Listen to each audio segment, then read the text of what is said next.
Good day everyone, I'm your friend Uncle Akash Samaroo, and happy World Read Aloud Day on behalf of myself, Hodder Education, the Ministry of Education. It's a big day, and as a journalist you can imagine that I read aloud every day. But here's the thing, I loved reading books from ever since I can remember. I like books about Greek gods, aliens, soldiers, adventures. I liked happy books, I like sad books, and it's because when you read a book, you can just teleport yourself anywhere and any place in time. I could be anybody I wanted to be. I could just read a book, close my eyes after, and just imagine myself there. Even when I'm reading it, I'm imagining myself there. And I know you all read a lot too. It might not be a book. You might be reading your phones. You might be reading from your tablets. You might even be reading the instructions on a video game. And I'm here to tell you that's absolutely fine. It all counts. It is reading. And I mean, even the back of your snack pack, when you look at it, read that as well, and read it loudly and read it proudly, right? Everything counts. And what we're going to do today is, while I'm reading, I want you all to close your eyes a bit, because I want to take you on this journey with me. I want you to imagine everything I'm about to read here. I want you all to be there. I want you all to pick the coolest character. I want you to pick the person you relate to the most, and I want you to be that person. So enjoy yourselves. Close your eyes, let me do the reading, and you all just go there with me. And this story is actually a really good one, because it's about sports. It's something I like. It's about one of my favorite sports. It's about cricket. So close your eyes and let me teleport you all to a nice place in my arrow, and let's play some cricket in the road. Okay, so the name of this book is called Cricket in the Road, and it's written by Michael Anthony. So let's go. In the rainy season, we got few chances to play cricket in the road. I don't know how many of you will still play cricket in the road, but back in the day, that was a huge thing. The entire village came out, all your neighbors, all your friends, and we played cricket in the road. For whenever we were at the game, the rains came down, chasing us into the yard again. That was the way it was in Mayaro in the rainy season, or wet season as we call it. The skies were always overcast, and over the sea the rain clouds hung low and grey and scowling, and the winds blew in and whipped angrily through the palms. I want you all to imagine that. Heavy rain, heavy winds. And when the winds were strongest and raging, the low-hanging clouds would become dense and black, and the sea, the ocean, would roar, and the torrents of rain would come sweeping with all their tumult upon us. Now, that's a big word. It's a very big word, tumult. But that means it's angry, it's loud, it's a lot of rain. You can hear it, I'm sure you can hear it. Keep your eyes closed. We had just run in from the rain.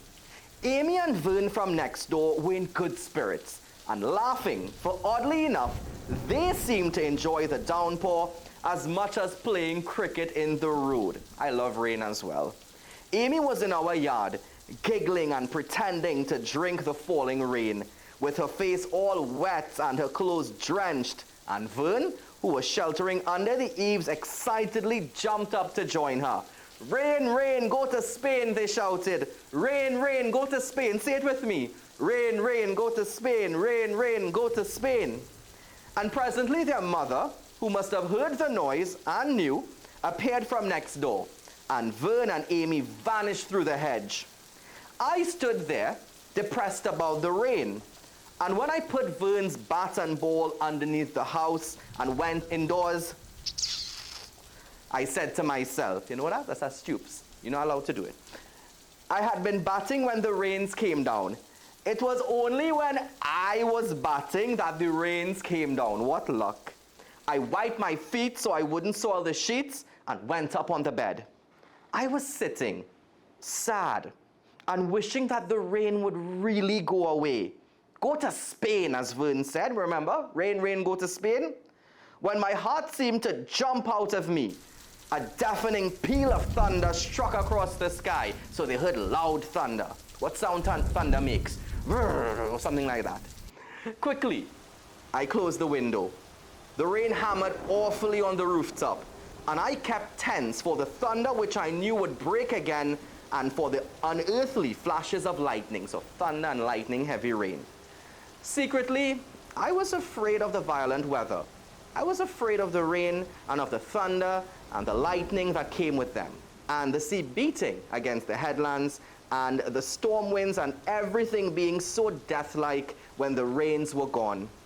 I started again at another flash of lightning, and before I had recovered from this, yet another terrifying peal of thunder hit the air. I screamed.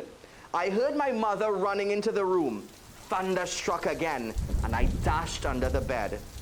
"Cello, cello, first bat," Vern shouted from the road. You know what first bat is? First bat means that you're batting first. So before the game started, people would shout out first bat. And when first bat gone, second bat, third bat, because you're trying to bat first, you're trying to bat early.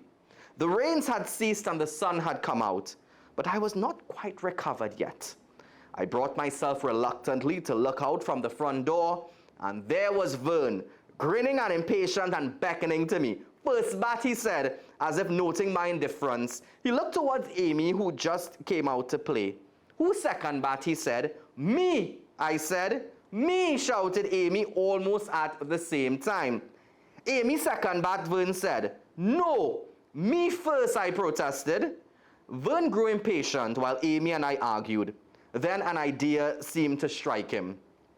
He took out a penny from his pocket, a 1-cent piece, if you ever saw one. "Toss for it," he said. "What you want?" "Heads," I called. "Tails," cried Amy. "Tails bound to come." The coin went up in the air, fell down and overturned, showing tails. "I'm not playing," I cried, stung. And as that did not seem to disturb enough, I ran towards where I had put Vern's bat and ball and disappeared with them behind our house. Right, so I took Vern's bat and ball. Then I flung them with all my strength into the bushes. When I came back to the front of the house, Vern was standing there dumbfounded. "Cello, where's the bat and ball?" he asked. I was fuming. "I don't know about any bat or any ball." "Tell on him," cried Amy. "He threw them away." Vern's mouth twisted with a forced smile. What's our old bat and ball?" he said and shrugged. But as he walked out the yard, I saw tears glinting from the corners of his eyes. For the rest of that rainy season, we never played cricket in the road again.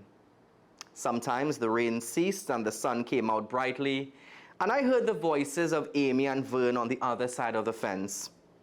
At such times, I would go out into the road and whistle to myself, hoping they would hear me and come out, but they never did. And I knew they were still very angry and probably would never forgive me. And so the rainy season went on, and it was fearful as ever, with the thunder and lightning and waves roaring in the bay and the strong winds. But the people who talked of all this said this was the way Mayaro was, and they laughed about it. And sometimes, when through the rain and even thunder, I heard Vern's voice on the other side of the fence shouting, "Rain, rain, go to Spain," it puzzled me. How could it be so? For often I had made up my mind that I would be brave, but when the thunder cracked, I always dashed under the bed. It was the beginning of the new year when I saw Vern and Amy again. The rainy season was, happily, long past, and the day was hot and bright, and as I walked towards home, I saw that I was walking towards Vern and Amy, just about to start a game of cricket in the road. My heart thumped violently. They looked strange and new, as if they had gone far away and did not want to come back anymore. They did not notice me until I came up quite near. And then I saw Amy start, her face all lit up. "Vern," she cried, "Vern, look, cello." Embarrassed, I looked at the ground and the trees. I looked at the orange sky. And I was so happy I didn't know what to say. Vern stared at me, a strange grin on his face. He was ripping the cellophane paper off a brand new bat. "Cello, here, you first bat," he said gleefully. And I cried, as though it were raining and I was afraid. The end. What you all thought of that? I mean, I love that story. I don't know if you all saw it, but I saw it in my mind. The rains, I saw the bat, I saw the ball, I saw Amy, I saw Vern, I saw Cello. I was Cello in this story. I put myself in Cello's place. I remember I saw myself throwing the bat in the back of the bushes. I saw myself getting angry because I couldn't bat first. And that's the beauty of books. It takes you to those places. It takes you anywhere in the world. But another great thing about books is that they also teach you a great lesson. And you always get a lesson from reading. So what's the lesson we learned here? Why did Cello cry? Cello cried because he was ashamed. He was ashamed of how selfish he was. He was ashamed for what he did to them and how they treated him with kindness at the end of it all. And there's a lesson there. Sometimes you're not going to be first bat.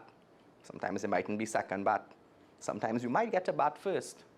But on the days you don't get what you want, it's not your job to spoil everyone else's good time.